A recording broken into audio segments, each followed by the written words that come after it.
Hi, I'm Dr. Fiona Robards, co-chair of the World Federation of Public Health Associations Women, Children and Youth Health Working Group, and I'm an academic at the University of Sydney in Australia. And I'm Deborah Klein-Walker, also a co-chair of the World Federation Women, Children and Youth Health Working Group. I currently am an adjunct professor at Tufts University and Boston School of Public Health in Boston. And I'm also the designated liaison from the American Public Health Association to the World Federation. Well, I've always been interested in the big picture. I started as a psychologist and then managed health services for homeless young people, then went into policy and academia. I'm really interested in preventing health issues and achieving health equity, especially for women, children and youth. So we know that women, children and young people continue to die at high rates from preventable causes, and child wellbeing and survival are directly related to the health of mothers. And of course, young people are another neglected population, and they mostly live in lower and middle income countries. It's interesting because my reasons for joining public health are actually similar to Fiona's because I was trained as a psychologist and discovered population, which I define as the practice of social justice every day, improving the health of populations. Our work group advocates for interventions to improve the health of women, children, and young people. Universal health care, equity, and health as basic human rights are critical issues for the health of women, children, and youth. I have worked in the public health field with a focus on maternal and child health for over 40 years. I've been an academic at several universities, a public health practitioner at the local, state, and federal levels in the United States, and a researcher vice president at a global consulting firm. Yes, I joined the Women, Children and Youth Work Group in 2022 and then became the co-chair last year in 2023. I've been associated with the World Federation of Public Health since my time as the president of the American Public Health Association. So I joined it actively in 2010. I was a member of the governing council at one point. I've also been a member of the advisory committee, and I've been a member of the policy committee since I joined in 2010. I became the chair of the work group on women, children, and youth in July 2020. Our work group has 4 goals. They are to advocate for equity in global policies to improve the health of women, children and youth.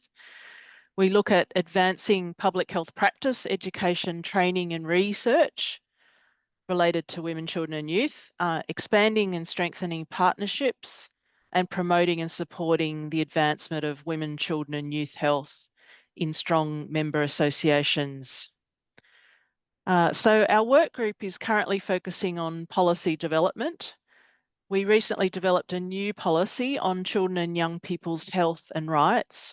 And we're working on a range of new policies, including one on youth mental health, a call to action regarding climate action for maternal, newborn, child health populations, another policy on breastfeeding, and one on preconception and fertility, and another on youth health. Some of the challenges that our work group faces are quite practical. We, for example, have difficulty finding a time for our meetings that will incorporate all the time zones of the world.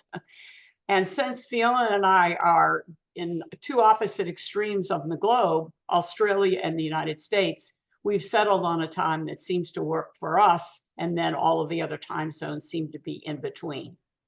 In addition, another challenge is finding resources so that we all can meet in person at some point.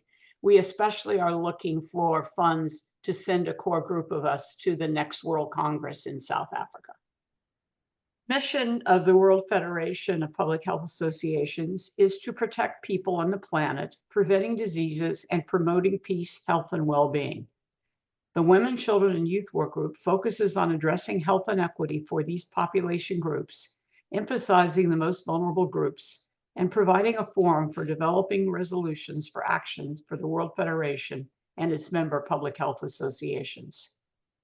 The World Federation's goals that we align with and support include advocating for peace, sustainable health equity, and global policies, contributing to promoting systems change, contributing to strengthening and democratizing global health governance, developing and advancing public health knowledge, education, practice, and research, growing new and strengthening existing partnerships, supporting and strengthening member organizations, and finally, building an effective, efficient, responsive, and sustainable World Federation of Public Health Associations.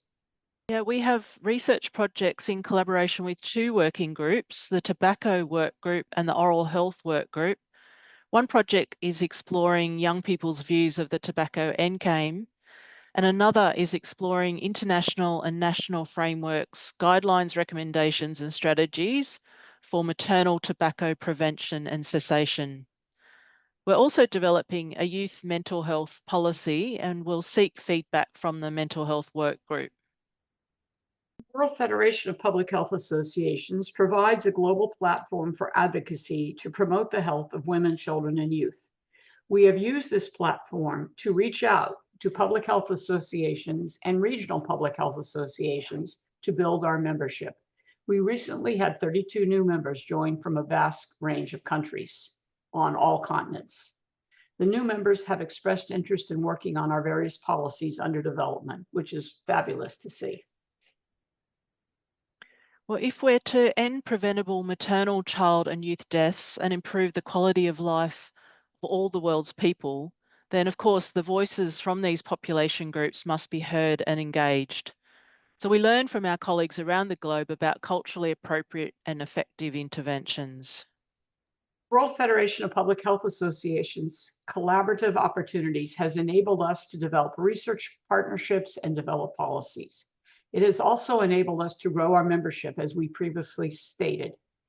Frankly, we are just beginning to see the impact of the World Federation's partnerships of our work. We were fortunate to have an intern from the World Federation who did a study for us of all the policies on maternal and child health from the different member associations. Fiona took the lead on the article, which is to be published in the Journal of Public Health Policy. And we found, frankly, that there's very few policies related to women, children, and youth in those public health associations. That is why we are focused on developing policies for the World Federation that then could be adopted by member public health associations. And it's what's driven our work in the work group, because in fact, we really need to focus on policy. So when this population is almost a half of the world, and if women and children do well, we all do well.